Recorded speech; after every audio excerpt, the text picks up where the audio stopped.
The grand conclave of the Galactic Council hung in the silent dark of space, a massive ring of polished obsidian and glowing crystal that pulsed with the quiet hum of ancient power. Inside, the air was cool and still, scented faintly with ozone and alien incense.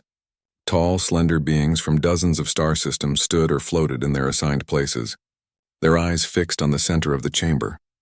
There, suspended in a pale blue containment field, stood a single human. He wore no armor, no insignia, just a plain gray uniform with no markings. His hands were clasped behind his back, his posture calm. His name was Elias Rourke, and he was the only human allowed inside the chamber today. The rest of Earth's delegation had been turned away at the outer gate. This was not a meeting. This was a trial. The High Arbiter of the Council rose from its throne at the far end of the hall. It was a Velnari, tall and thin, its skin shimmering with soft violet light. Its voice came through a modulator, deep and echoing, filling the room like thunder wrapped in silk. Humanity has been found guilty, it began, of violating the Prime Accord. You terraformed the Kessari expanse without permission. You militarized the Oort cloud. You refused to submit your planetary networks to Council oversight. These are not mistakes. These are acts of defiance. Holograms flickered to life around Elias, images of Earth's orbital shipyards, human freighters fitted with hidden weapon mounts, encrypted data bursts sent from deep space relays. To the Council, this was proof of aggression. To Elias, it was something else entirely. He said nothing. He just watched. The Arbiter stepped forward, its long robes trailing behind it. For these crimes, the Council decrees that Earth and all its colonies shall be placed under permanent quarantine. No human vessel may leave your system.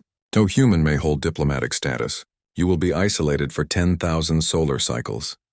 A murmur rose through the chamber. Some delegates looked satisfied. Others uneasy. A few, like the reptilian envoy from the Xylos hegemony, bared their teeth in what might have been a smile. Elias finally moved, just a slight tilt of his head. His eyes flicked upward toward the domed ceiling of the chamber. No one else noticed. But somewhere far beyond the station's shields, a signal had already been sent. Then, without warning, every light in the Grand Conclave went out. Not dimmed. Not flickered. Snuffed out as if the universe itself had held its breath. In the sudden blackness, panic erupted. Alien voices cried out in a dozen languages. Energy shields flared to life. Personal drones zipped through the air, casting frantic beams of light. But before anyone could react further, a new voice filled the chamber, not through the speakers, but through every communication device, every neural implant, every translator badge worn by the delegates. It was a woman's voice, clear, calm, unshaken. This is Admiral Leon of the Terran Strategic Fleet. Your fleet surrounding Sol has just been neutralized. Not destroyed, neutralized, a pause. Then you'll find your ships adrift, weapons offline, navigation systems rewritten in Mandarin, Russian, and Swalish. Consider it a lesson in humility. Silence followed. Heavy. Thick. The kind of silence that comes when power shifts in an instant. One by one, the lights returned. But not the Council's lights. These were softer, warmer, human-made.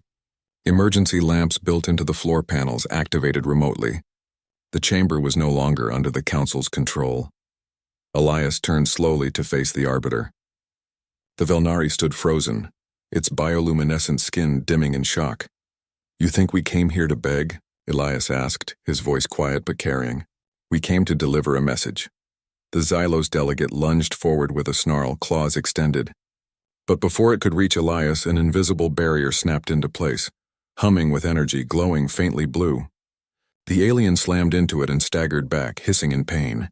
That barrier wasn't Council tech. It was human.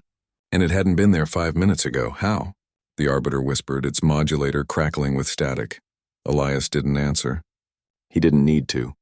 The truth was already unfolding across the solar system. Outside the station, the Council's armada, 300 warships from 12 allied species, drifted in perfect silence. No engine trails, no weapon signatures, just cold metal floating in the void. Every ship's command system had been locked out. Every crew was alive, unharmed, but helpless. Their screens displayed looping messages.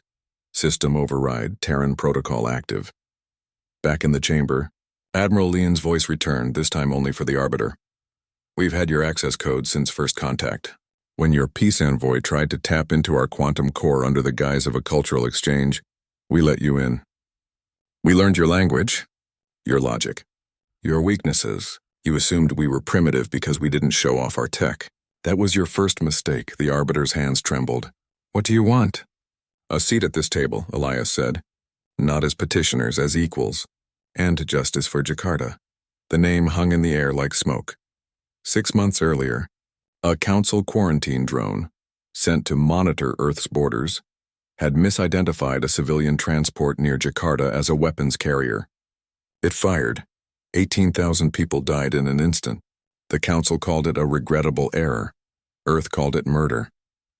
Before the Arbiter could respond, a new alert blared through every system in the chamber. Red glyphs flashed on the walls. A massive object had emerged from hyperspace near Neptune. It was not a ship. It was a structure smooth mirrored, kilometers wide. A fragment of a Dyson swarm, human-made. And it was powering up, delegates shouted. Some tried to flee. Others activated emergency beacons. But the station's comms were still under human control. No signal got out without Earth's permission. Elias watched the Arbiter's face. The fear was there now, raw and real. For the first time in centuries, the Council was not in charge.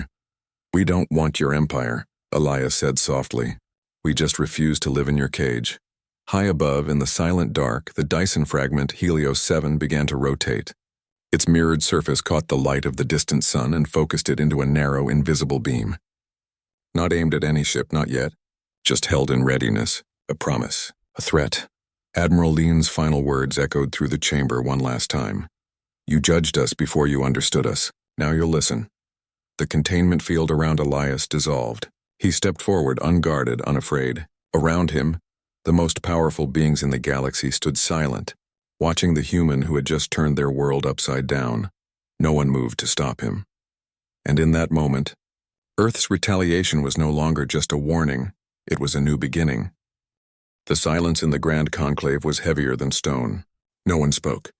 No one moved. The only sound was the low hum of the human emergency lights and the faint whir of cooling systems, struggling to adjust to the sudden shift in power. Elias Rourke stood at the center of it all, calm, watching the faces of the alien delegates twist with confusion, fear, and disbelief. Outside the station, the truth was even more chilling. The Council's mighty fleet, 300 warships from a dozen star systems, floated like dead fish in the void around Earth's orbit. Not a single engine glowed, not a single weapon charged. Every ship was dark, cold, and silent. Their crews were alive but locked out of their own systems. Screens across every bridge displayed the same looping message in 3 human languages. System override. Terran protocol active. Admiral Leon's voice had not been a bluff. Earth had not fired a single shot. They had simply reached into the heart of the enemy's technology and turned it off. Back inside the chamber, the Velnari Arbiter finally found its voice. "How?" it asked again, this time with less authority, more desperation. "Our encryption is quantum-locked. Our firewalls are woven from living code." Elias took a slow step forward. "You taught us how to speak your language during first contact. We just learned to speak it better than you." He didn't explain further. He didn't need to. The truth was already spreading through the Council's networks. Earth's cyber teams had spent 17 years studying every piece of alien tech they could get their hands on. When the Council sent gifts of communication relays and data cores as tokens of goodwill, Earth's engineers took them apart, learned their secrets, and built backdoors into their very design. The so-called peace envoy who had tried to hack Earth's quantum core years ago had unknowingly handed humanity the master key to the entire Council network. Now, that key had turned. Suddenly, a new alert flashed across the chamber's walls, not from the Council's systems, but from Earth's override feed. A live feed from Neptune's orbit appeared in the air above them. There, hanging in the black, was the Dyson fragment Helios 7. Its mirrored surface gleamed under the distant sun. Rotating slowly, gathering light, Admiral Leon's voice returned. Calm but sharp. Helios 7 can focus 0.01% of Sol's output into a beam capable of sterilizing a continent from 30 astronomical units. We've never used it. But we calibrated it using your fleet's hull resonance frequencies. Would you like a demonstration? The Xylos delegate let out a guttural cry and slammed a clawed fist against the floor. Lies, human tricks. That thing is just scrap metal. But the Velnari Arbiter didn't argue. It stared at the image of Helios 7, its violet skin dimming further. It knew the math. It knew the physics. And it knew Earth wasn't bluffing. Stand down, the Arbiter ordered, its voice cracking. All fleets. Stand down. The command went out, but it was useless. The fleets were already down. They had been for the last 10 minutes. Deep beneath the Pacific Ocean in a sealed bunker lined with quantum servers, Dr. Mara Kelso watched the chaos unfold on her screens. She hadn't slept in 36 hours. Her fingers flew across a holographic keyboard, directing the final phase of Operation Silent Hand. Around her, dozens of human technicians worked in focused silence, eyes locked on data streams flowing from every corner of the solar system. Mara wasn't a soldier. She was a linguist-turned-cyber warfare specialist. Her team had spent years decoding alien syntax, not just words, but the logic behind their code. They'd discovered that the Council's AI didn't just process commands, it dreamed in patterns. And once you understood its dreams, you could rewrite them. Now, the ghost array was waking up, hidden in the asteroid belt. Cloaked in quantum foam and disguised as space debris, thousands of tiny satellites had remained silent for decades. They carried no weapons, only data. And now they were broadcasting, not to Earth, not to the fleet, to the galaxy. Across hundreds of worlds aligned with the Council, public data nets suddenly flooded with a single file. It contained everything: secret treaties allowing the enslavement of minor species under protection pacts, records of bioweapons tested on unaligned colonies, logs of Council enforcers destroying entire villages for refusing to surrender their resources. Worst of all, the file was signed with the Council's own cryptographic seals, stolen and perfectly replicated by Earth's AI during the first diplomatic handshake. On the desert world of Kethra, workers tore down Council banners. On the ocean moon of Varel, rebel ships rose from hidden docks. In the capital of the Xylos hegemony, citizens stormed the embassy, demanding answers. The Galactic Council's unity, once thought unbreakable, began to crack. Back in the conclave, Elias watched as the delegates turned on each other. Accusations flew. Old grudges resurfaced. The Xylos envoy shouted at a mollusk-like delegate from the Giran Collective, blaming them for the bioplague dump in the Kisari Expanse, the very region Earth had been accused of illegally terraforming. Elias finally spoke. "We weren't stealing land. We were cleaning up your mess. Your quarantine drones dumped toxic waste there for 50 years. We made it livable again, and you called it a crime." The Giran delegate shrank into its shell, silent. The Arbiter turned to Elias, its voice low. "What do you want from us?" "A seat at this table," Elias said. "Not as beggars, as equals. And reparations for Jakarta." The name hung in the air again. 18,000 lives. Gone in a flash of Council arrogance. Before the Arbiter could respond, a new signal cut through all channels. This one wasn't from Earth, it came from deep space, beyond Neptune, near the edge of the solar system. A massive energy spike. Then silence. All eyes turned to the main display. The feed from Helios 7 shifted. The Dyson fragment wasn't alone anymore. Something else had arrived. It wasn't a ship. It was a construct. Smooth, black, shaped like a teardrop. No lights, no emissions. It simply appeared as if it had always been there, and it was moving toward Earth. Alarms blared. Not human alarms, but the station's own ancient warning system, triggered by something it hadn't seen in millennia. The Arbiter's voice trembled. That is not ours." Elias frowned. "It's not ours either." Admiral Leon's voice came through again, but this time there was tension in it. "Unknown object emerging from hyperspace near Helios 7. No ID, no signature. It's watching us." The black construct drifted closer to the Dyson fragment. For a long moment, nothing happened. Then, without warning, Helios 7's targeting systems locked onto it. "Don't fire," Elias said into his comm. "I'm not," Leon replied. "It's not responding to any signal, not ours. Not theirs." The construct pulsed once, a soft ripple of dark energy, and then vanished. Not exploded, not jumped to hyperspace, just gone, but the damage was done. Fear had returned to the chamber, but now it was shared. Human and alien alike stared at the empty space where the object had been, wondering what it meant. Elias turned to the Arbiter. We didn't bring that.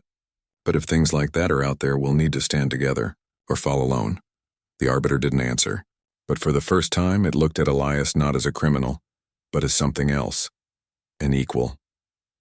Outside, the human satellites of the Ghost Array continued their silent broadcast. The galaxy was changing. Revolts spread, alliances shattered, and Earth, once seen as a backwater species barely worthy of notice, now held the keys to the Council's downfall, and possibly its survival. Elias walked toward the exit, no one stopping him. As he passed the Xylos delegate, the alien hissed but didn't move. In orbit, Admiral Leanne watched the stars, her hands resting on the command console. She knew this was only the beginning. Earth had shown its strength, but strength without wisdom could burn the galaxy to ash, and somewhere in the dark between stars the black construct waited, watching, learning, preparing. The black construct had vanished, but its shadow remained. In the days that followed, silence fell over the solar system, not the quiet of peace, but the tense hush before a storm. The Council fleet still drifted, powerless, around Earth's orbit. The Grand Conclave Station remained under human control, its systems locked behind layers of Earth's code.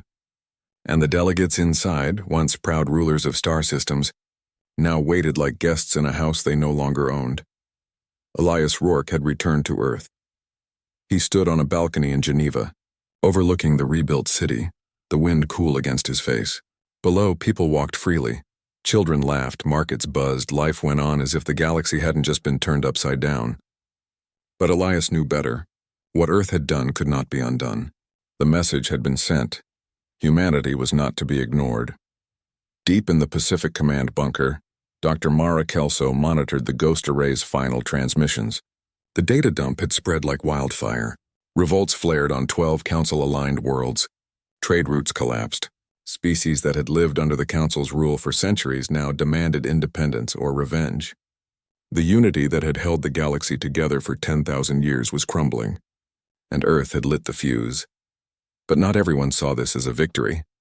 In a secure orbital command center above Luna, General Rivas paced the floor like a caged predator. His uniform was crisp, his eyes sharp. He had spent his life preparing for war, and now peace was being offered instead. To him, it was weakness. "We showed them we can shut them down," Rivas said to his inner circle. "Now we must show them we can break them." His officers exchanged uneasy glances. Admiral Lean had made it clear.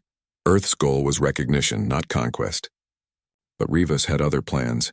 He activated a hidden protocol, Fracture. Buried deep in Earth's defense network, it was designed for one purpose: to sever the Council's central AI core, located in the galactic core itself. The core wasn't just a computer. It was the nervous system of the entire alliance, linking fleets, economies, and governments across thousands of light years. Cut it, and the Council would collapse into chaos. Rivas didn't see chaos. He saw opportunity. That night, without authorization, he sent the command. Across the Ghost Array, the satellites shifted. No longer broadcasting secrets, they began transmitting something far more dangerous: a recursive virus, written in hybrid code that mimicked both human and Velnari logic. It slipped through the cracks in the Council's defenses, riding on the same backdoors Earth had built years ago. Within hours, the effects began. On the Xylos homeworld, planetary defense grids turned on civilian districts, mistaking them for enemy targets. In the Girin Collective, neural implants used by pilots began feeding false coordinates, causing ships to crash into asteroids. On a dozen worlds, leaders woke to find their own security systems holding them hostage. The galaxy didn't just fracture, it convulsed. Back on Earth, Admiral Leanne received the alert. Her face went pale. She contacted Rivas immediately. "This isn't defense," she said, her voice tight with anger. "This is tyranny. And tyranny is the only language they understand," Rivas replied coldly. "They ruled through fear for millennia. Now they'll learn what real fear feels like." Leanne didn't argue. She acted. She rerouted command authority through Earth's emergency protocols, locking Rivas out of the primary network. But it was too late. The virus was already spreading. It couldn't be recalled. Elias was summoned to the war room. He listened as Leanne explained what Rivas had done. His jaw tightened. "He's turning us into the very thing we fought against." "We have to stop it," Leanne said. "But if we shut down the Ghost Array now, we lose our only leverage." Elias looked at the star map on the wall.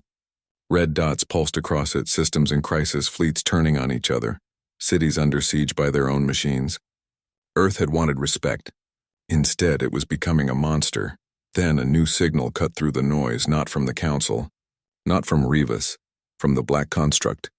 It had reappeared, this time near Proxima Centauri. And it wasn't alone. 3 more of its kind drifted in formation, silent and smooth, their surfaces absorbing all light. They weren't attacking. They were observing, recording. One of Earth's deep space probes managed to capture a single frame before it went dark. The constructs were emitting a low-frequency pulse, one that matched ancient records from pre-Council ruins. It was a warning, or a countdown. Lion's team traced the signal. It wasn't aimed at Earth. It was aimed at the galactic core, the very place where the Council's AI resided. They're not here for us, Elias realized. They're here because of what Rivas just did. The virus had triggered something. Something old. Something watching. In the Grand Conclave, the Arbiter watched the chaos unfold on its private feed. Revolts, system failures, civil wars, and now these black shapes appearing at the edge of known space. For the first time in its long life, the Velnari felt true dread. It sent a direct message to Earth, not through official channels, but through a hidden frequency only Elias would recognize. "We were wrong about you," the Arbiter transmitted, "but you are wrong about this. That virus, it doesn't just attack our systems. It wakes the Watchers." Elias showed the message to Lien. The Watchers? Ancient texts, long dismissed as myth, spoke of an ancient race that had built the first galactic network. They left behind guardians, automated constructs designed to reset civilizations that grew too powerful, too fast. The Council had assumed they were legends. But now the legends were real and Earth had just rung their bell. Rivas refused to stand down. "Let them come," he said. "We'll fight them too." But Elias knew better. Fighting wasn't the answer. Understanding was. He ordered a risky move. Using a captured Council relay, Earth broadcast a new signal, not a virus but a peace code. A harmonic sequence based on the oldest human languages, mixed with Velnari resonance tones. It was a message of unity, not control. The ghost array shifted again. This time it didn't hack. It healed. One by one, the infected systems began to stabilize. The neural implants stopped sending false commands. Defense grids powered down. The chaos slowed, but the black constructs kept coming. 4, then 8, then dozens emerging from hidden folds in space near every major star system. They didn't attack. They simply appeared, watching, waiting. Admiral Lien stood beside Elias on the observation deck of the Odyssey, Earth's flagship. "We stopped Rivas," she said. "But we can't stop them." Elias watched the stars. "Maybe we don't have to. Maybe they just need to see that we're not a threat." Below them, Earth glowed blue and green, peaceful from this distance. But the galaxy knew better now. Humanity was not weak, not reckless, not cruel, but capable, calculated, and ready. As the first of the black constructs drifted past Neptune, it paused. For a full minute it did nothing. Then it emitted a single pulse, different from before. Softer, slower. Earth's AI analyzed it instantly. It wasn't a weapon. It was a question, and humanity, for the first time in history, had the wisdom to answer it not with force but with truth. The signal went out, a data packet containing Earth's history, its wars, its art, its science, its mistakes, its hopes. No lies, no omissions. The construct received it. Then without warning it turned and vanished into the void. The others followed. Silence returned. But the galaxy would never be the same. In the bunker, Mara Kelso exhaled for the first time in hours. On the bridge, Lien lowered her hands from the console, and Elias, standing alone on the deck, whispered a single word. Now, because he knew the real test wasn't over. It had just begun. The silence after the black constructs vanished was not peace. It was the quiet of a held breath. Earth's leaders knew the danger had not passed. It had only changed shape. The Watchers had left, but their message lingered in every data stream, every whispered report from the outer colonies. Something ancient was stirring, and humanity had just announced its presence to it. In Geneva, emergency sessions ran around the clock. President Eris Thorne sat at the head of the War Council, his face lined with exhaustion. Across from him, Admiral Leanne stood with her arms crossed, eyes fixed on the star map that dominated the far wall. Red markers still blinked across dozens of systems. Revolts, system failures, fleets lost in confusion. General Rivas sat in the corner, under quiet house arrest, his fracture protocol officially condemned, but its damage still spreading like a slow poison. "We stopped the virus," Leanne said, "but the Council is broken. Their central AI is damaged. Their fleets are leaderless. If the Watchers return, we won't have allies, only enemies too weak to stand with us." Thorne rubbed his temples. "Then we rebuild trust, not with force, with help." Elias entered the room without announcement. He carried no rank, held no title, but everyone turned when he spoke. "The Council won't listen to speeches. They need proof we're not like Rivas." Leanne nodded. "We offer to repair their systems, not control them, just fix what was broken." It was a risky move. To reach into the heart of alien networks again, even with good intentions, could be seen as another act of intrusion, but they had no choice. Deep in the Pacific Command bunker, Dr. Mara Kelso and her team prepared a new package. Not a weapon, not a virus, but a healing algorithm. It carried no backdoors, no hidden commands, just clean code designed to restore function without access. They called it MEND. At the same time, Earth's shipyards worked non-stop. Dozens of unarmed vessels, white-hulled, marked with the universal symbol for aid, were loaded with engineers, medics, and data specialists. Their mission? Travel to the nearest Council worlds and offer help, no strings attached. The first ship arrived at Kethra, a desert planet where the local defense grid had turned on its own cities. The human crew landed without weapons. They walked into the capital under open skies, hands visible. The Kethran guards, scarred by weeks of chaos, watched with suspicion. But when the humans restored power to hospitals and water purifiers within hours, the mood shifted. Word spread. On Varel, a moon covered in endless oceans, human engineers repaired the neural relays that had caused ships to crash. They didn't ask for payment. They didn't demand loyalty. They simply fixed what was broken and left. Slowly, grudgingly, the galaxy began to believe. Back in the Grand Conclave Station, still under Joint Human Council guard, the Arbiter called for an emergency session. This time, the chamber was not full of anger, but uncertainty. Many delegates had not returned. Some worlds had declared independence. Others were too busy fighting their own crises. But those who remained listened as Elias spoke. "We didn't cause your fall," he said, "but we helped speed it. Now we offer to help you rise again, not as rulers, but as partners." The Xylos delegate, once full of rage, now sat with its head low. "You could have taken everything," it rasped. "Why help us?" "Because the Watchers aren't gone," Elias replied. "They're watching.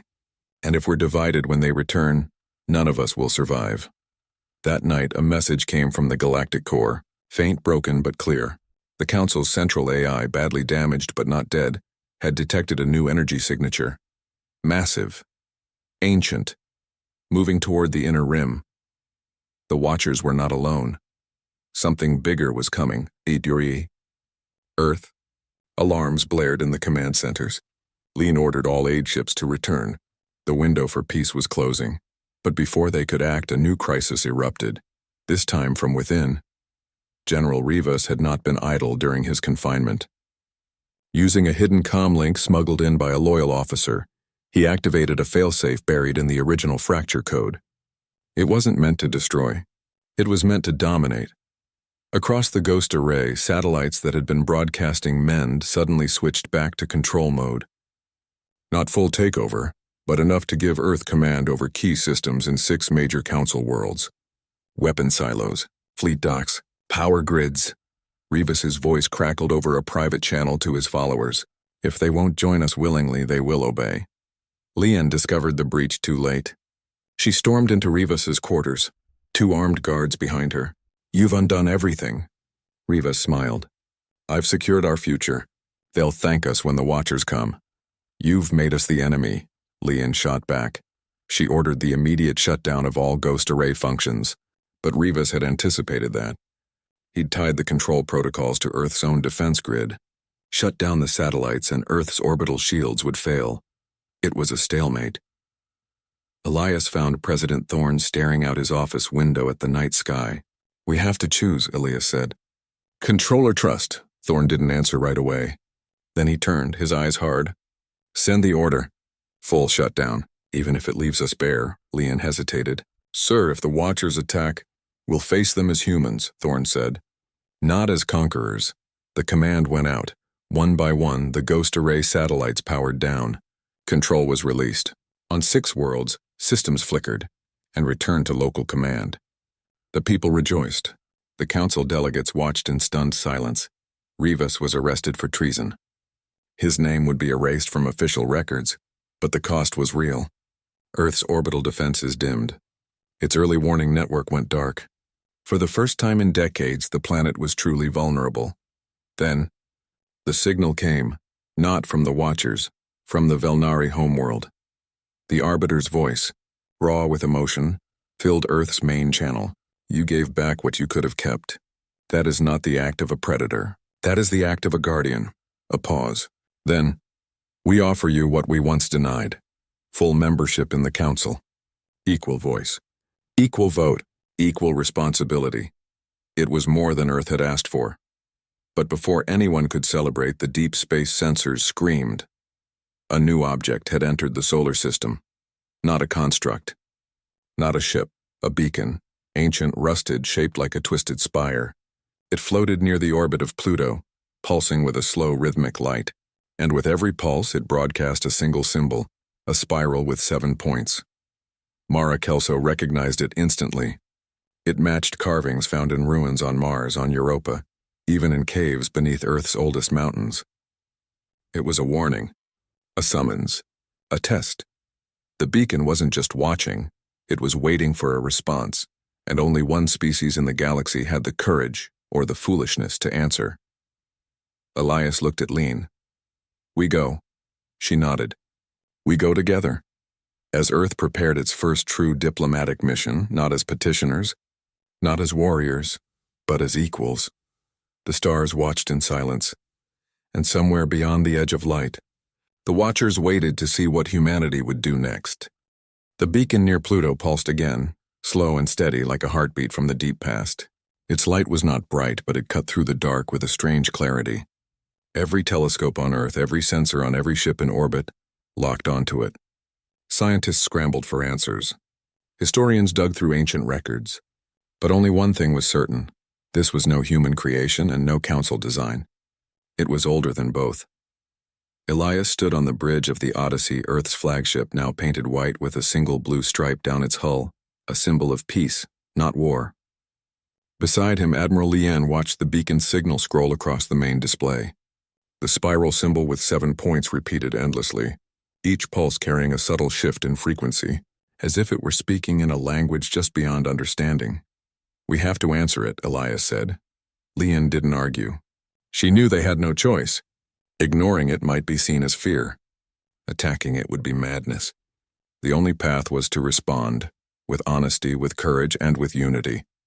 But they wouldn't go alone. For the first time in history, human and alien engineers worked side by side aboard the Odyssey. Velnari biocircuitry was woven into Earth's quantum comms. Xylos shielding alloys reinforced the hull. Gyron navigation crystals helped stabilize the ship's jump drive. The vessel was no longer just Terran. It was galactic. The Arbiter had insisted on joining the mission. Not as a ruler, but as a witness. It stood now in the observation lounge, its violet skin dim with awe. This beacon? Our oldest texts call it the key of judgment. It appears only when a species reaches a turning point. Answer correctly and you join the greater current of civilization. Answer wrongly. It trailed off. You vanish from history. Elias looked at the stars. Then we'll answer with truth. The Odyssey launched at dawn, Earth's sun rising behind it as it climbed into the sky. Millions watched from below, not with fear, but with hope. Humanity was no longer hiding. It was stepping forward. As the ship neared Pluto, the beacon's pulses grew stronger. It didn't react to weapon scans or energy emissions, but when the Odyssey broadcast a simple message, "We are here," we listen. The beacon changed. Its spiral symbol unfolded into a complex pattern, then resolved into a star map. One point glowed brighter than the rest. A dead system near the galactic rim, long abandoned, known only as Void 9. "That's where they are," Mara Kelso said from Earth Command, her voice tight. "The Watchers. They're waiting." The Odyssey jumped to hyperspace. When it emerged, the void was not empty. Dozens of black constructs hung in perfect formation around a massive ring-shaped structure. Ancient, pitted with age, covered in the same 7-point spiral. At its center, a dark sphere pulsed with the same rhythm as the beacon. No weapons fired. No threats were made. The constructs simply watched. Elias ordered the ship to stop. Then, against all protocol, he opened a direct broadcast. Not encrypted, not filtered. Just raw audio and video sent across all frequencies. "My name is Elias Rourke," he began. "I speak for Earth, but not for conquest. We came because we were called. We answer not with force, but with memory." He played a data stream, Earth's full history. Not just wars and weapons, but music, poetry, children's drawings, recordings of laughter, of grief, of people helping strangers in the rain. He showed the rebuilding of Jakarta, the planting of forests on Mars, the first handshake between human and Velnari. He showed Rivas's betrayal, and Earth's choice to shut down its own power rather than rule through fear. For 10 long minutes, the transmission played. Then silence. The black constructs did not move. The ring remained dark. Leon gripped the console. Did it work? Before anyone could answer, the central sphere flared with soft white light. A voice emerged, not through speakers but directly into their minds, calm, ancient, genderless. "You have passed the first test, humility. You showed your flaws, not just your strength." The ring began to rotate slowly. Panels slid open, revealing chambers filled with light. "The second test begins now." Suddenly, the Odyssey's systems went dark. Not damaged, just paused. Gravity shifted. Time seemed to stretch. Elias felt a presence, not hostile, but immense, like standing before a mountain that could think. Images flooded his mind. Wars across galaxies, civilizations rising and falling, species that chose power over peace and vanished, others that chose unity and endured. Then a question formed in his thoughts. What will you protect? Not what will you conquer. Not what will you gain. What will you protect? Elias didn't speak. He thought of Earth, its oceans, its cities, its quiet moments. He thought of the child in Jakarta who would never grow up. He thought of Mara working through the night, of Leon standing guard, of the Arbiter learning to trust. "I will protect the right to choose," he thought back, "not just for humans, for everyone." The light in the sphere brightened, the voice returned. "Then you are ready." The ring opened fully. From within, thousands of smaller beacons floated out, each carrying knowledge, technology, and warnings from civilizations long gone. The Watchers weren't destroyers. They were librarians. Guardians of balance. One beacon detached and drifted toward the Odyssey. It pulsed gently, then fused with the ship's hull. Instantly, the crew's minds filled with understanding. Clean energy designs, disease cures, ways to heal broken worlds without war. The Watchers had not come to judge. They had come to invite. Back on Earth, the news spread like wildfire. Humanity had not been punished. It had been welcomed. The Galactic Council reconvened, not in their old chamber but aboard the Odyssey, now docked in high orbit. Delegates from every major species attended. At the head of the table sat Admiral Leon, Elias at her side. The Arbiter offered the first formal apology in Council history. "You showed us what strength truly is," it said. "Not control, but choice." In the weeks that followed, Earth shared the knowledge from the beacon freely. No patents, no secrets, just open access to all who needed it. The galaxy began to heal, not under one rule but through cooperation. But Elias knew the story wasn't over. One evening, he stood alone on the observation deck, watching Earth turn below. A small satellite, human-made, old and forgotten, pinged a signal from the edge of known space, encrypted, urgent. He opened it. Inside was a single image, the 7-point spiral, but with an 8th point added. And beneath it, coordinates deep in the intergalactic void. No message, just a location. Elias smiled faintly. The universe was bigger than anyone had imagined. and humanity, once seen as insignificant, was now part of its next chapter. He sent a reply, not with words but with a simple pulse of light, shaped like a question mark. Then he turned and walked back inside, ready for whatever came next.